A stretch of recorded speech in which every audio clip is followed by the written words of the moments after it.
It's your boy Evolutionary Night. Back at it again. Real quick, man. I just wanted to do a tier list on my account, basically. I want to show, who's the most important and who isn't, right? And who's just here for the ride.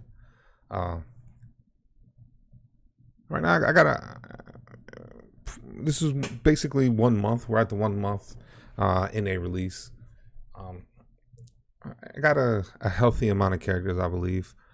Enough to do a basic tier list on who I have and how I progressed, just to explain a little bit. So I'm just definitely gonna go over the healers first, because healers to me in this game are essential, right? If you got a team without a healer, most of the time you're not going to get through anything. So uh, in global chat, you'll see a lot of people like, hey, can you help me, or can you check out my team? What do you think?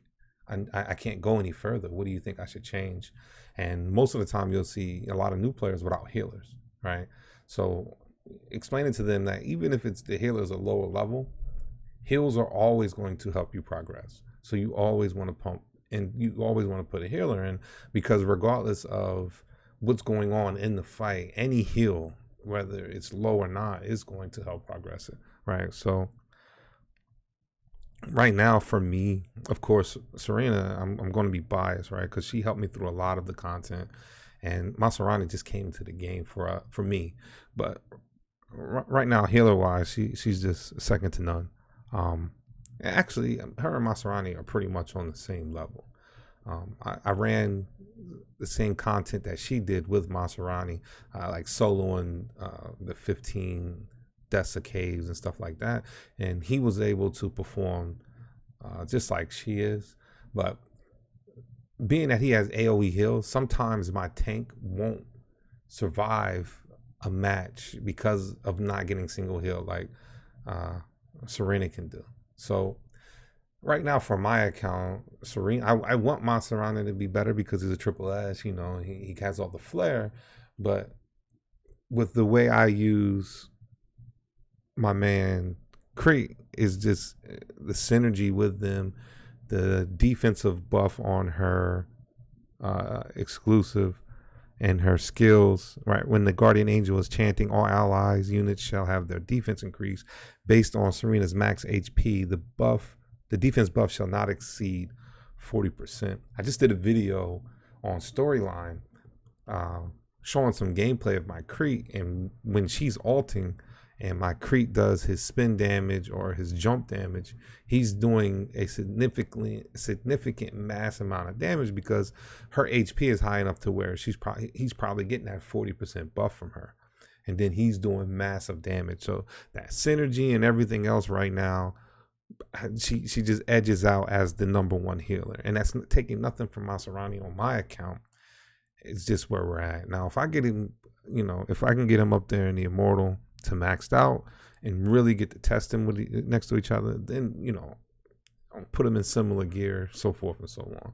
But right now, I have him at exclusive 16 for what he brings to the table. He is just an account changing character. His massive AoE heals, his ability to shield, adding buffs. He is definitely, and then when you get the synergy going, as we spoke before, stuns and everything else that are being thrown around, he is massively good. Again, they're on the same level, but for my account and the synergy, I'm going with Serena. I have Lauren. She is good in her own right, but personally, I just think she's not on the level of the other two. I've seen other people use her, and using her throughout a lot of the mid game. I kind of consider we're early mid game right now for some people and content creators, and they're using her and she's being effective.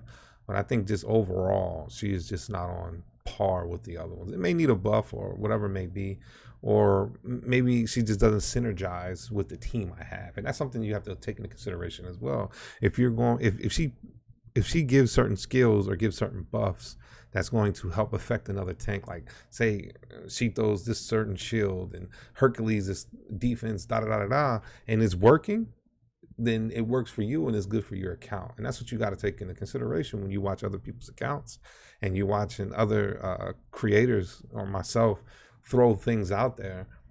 You have to see what works for your account and what synergizes. And right now, Serena Crit just synergizes with me.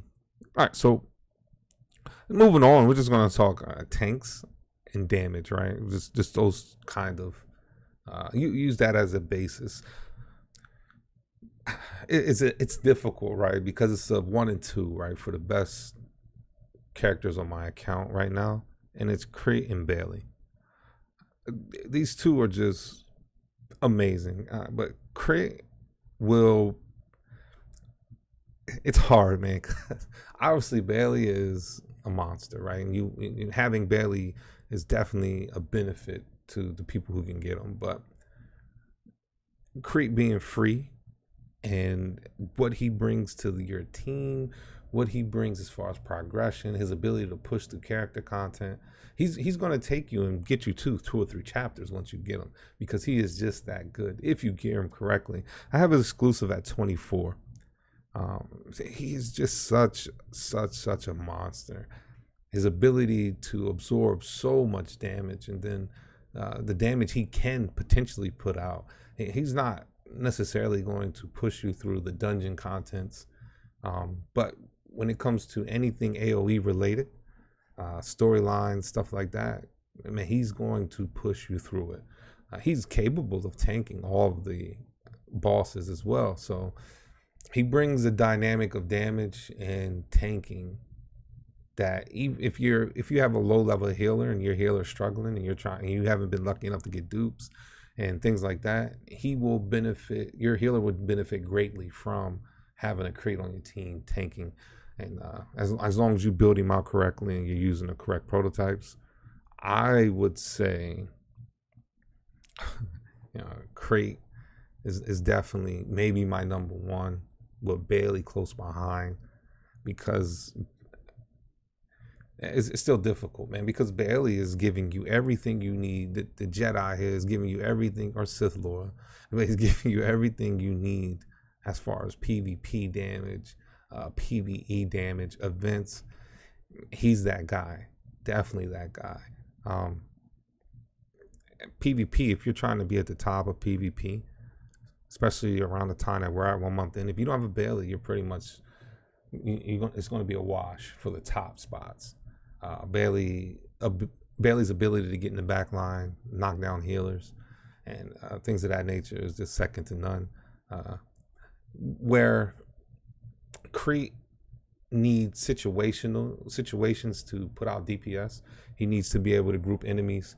He needs to be able to do AoE damage in a group of enemies, so he can progress his damage. Is different from Bailey, because Bailey can single target and do a significant amount of damage, but in AoE he's doing massive damage. So that's a close one for me. Those are my 1 and 2 though, definitely 2 and 1, 1 and 2, however you want to do it. And then my healers are slowly behind. I love Emma and I love Rav. I'm kind of on the fence on whether I should have invested heavy into Rav or invested heavy into Luke. I haven't seen.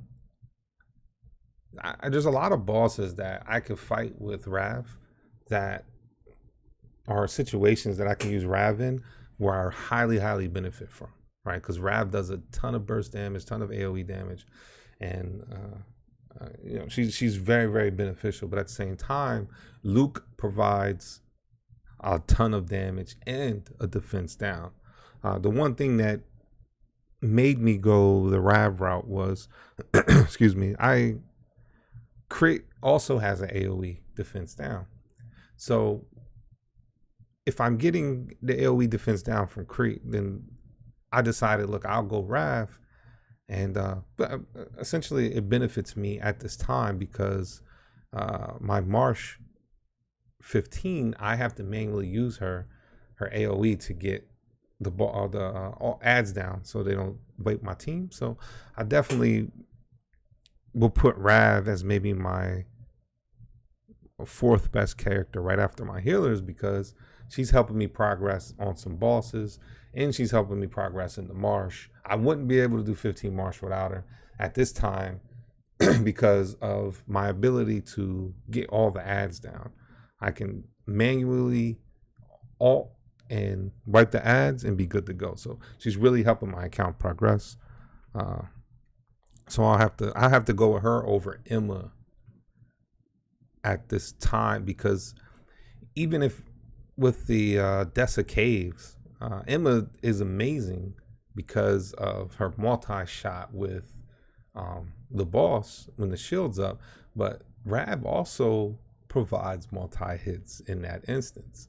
So I have Bailey, Emma, and Rav along with Hattie doing multi-hits.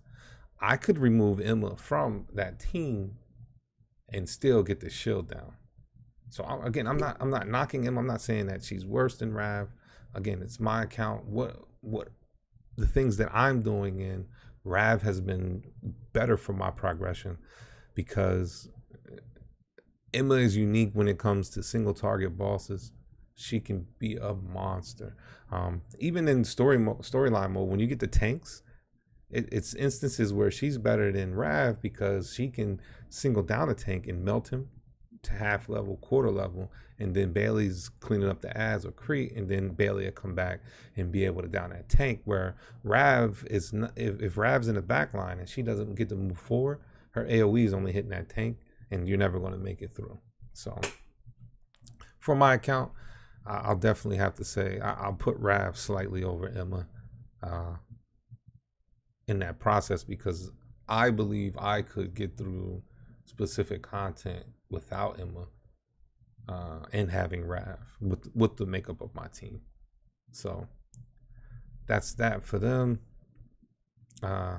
Next is Tony the Tagger, aka Taylor.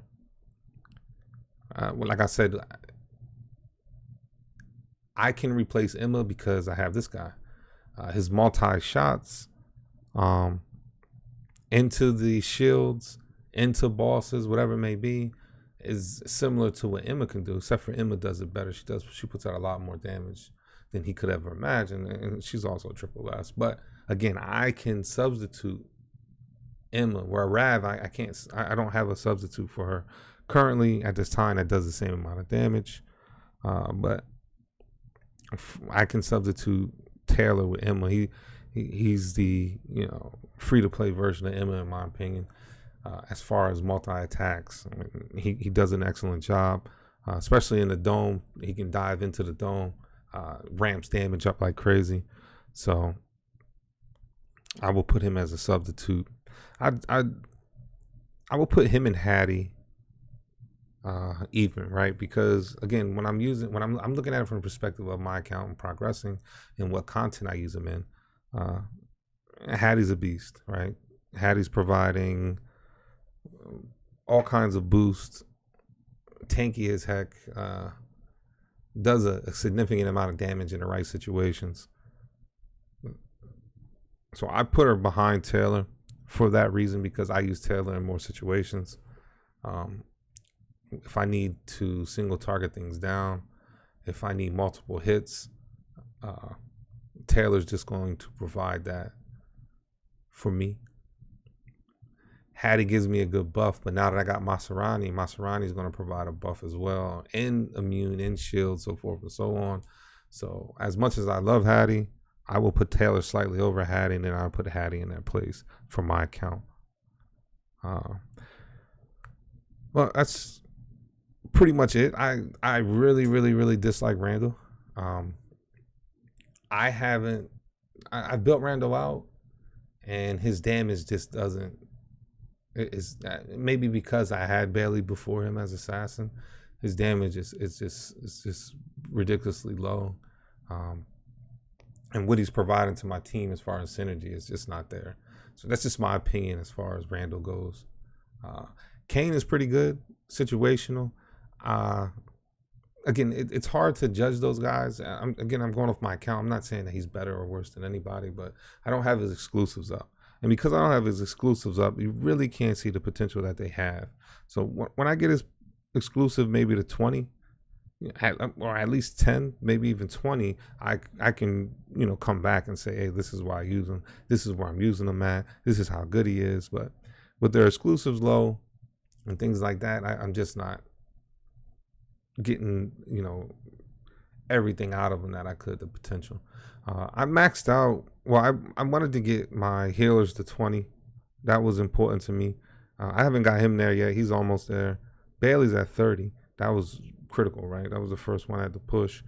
And then this guy's at 24. So once I got them in their 20s, I started spreading the love to the other characters. And I know it's not recommended, but once you get through the purples and all my main bodies through the purples, I start spreading it out. Now you can focus one character and get that one character up and do it that way, or you can spread it out, whatever works for you.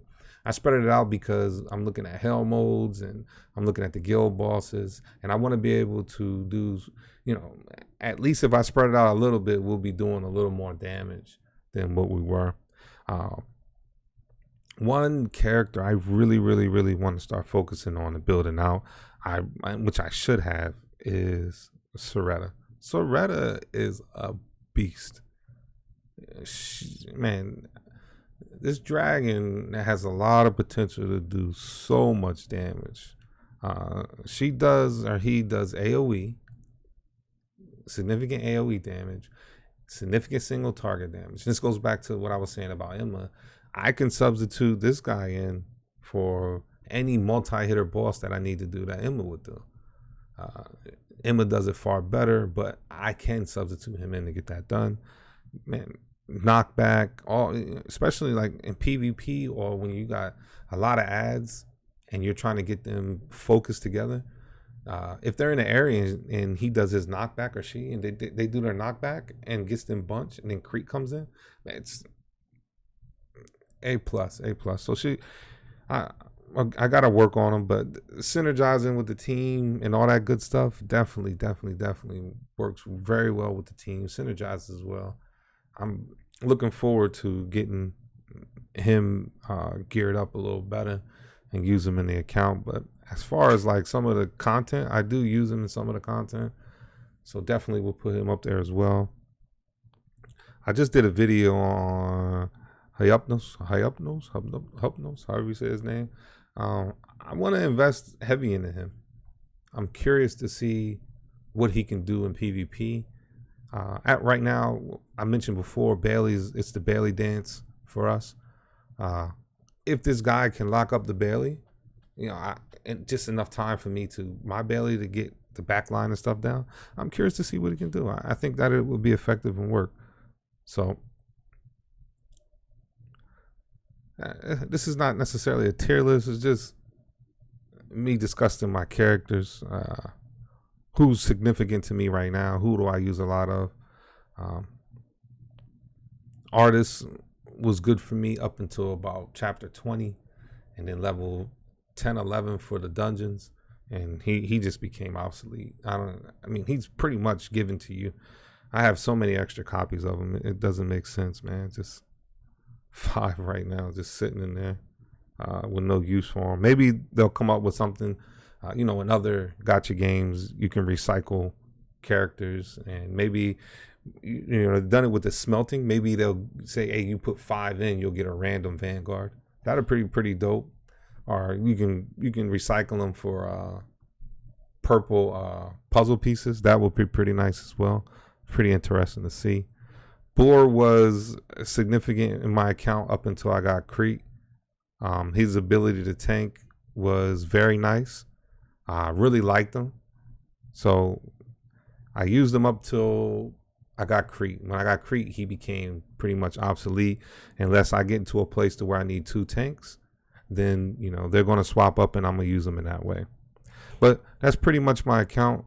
That's pretty much my list of who's important in my account and why I use them. Appreciate you sitting through it with me. If you did, show me some love, like and subscribe, comment. Let me know what your tier list is. Show me or comment and let me know who's your best characters. Let me know the order that you have them in, and let me know if I hit it on the head. I appreciate you. Like and subscribe. Have a good night.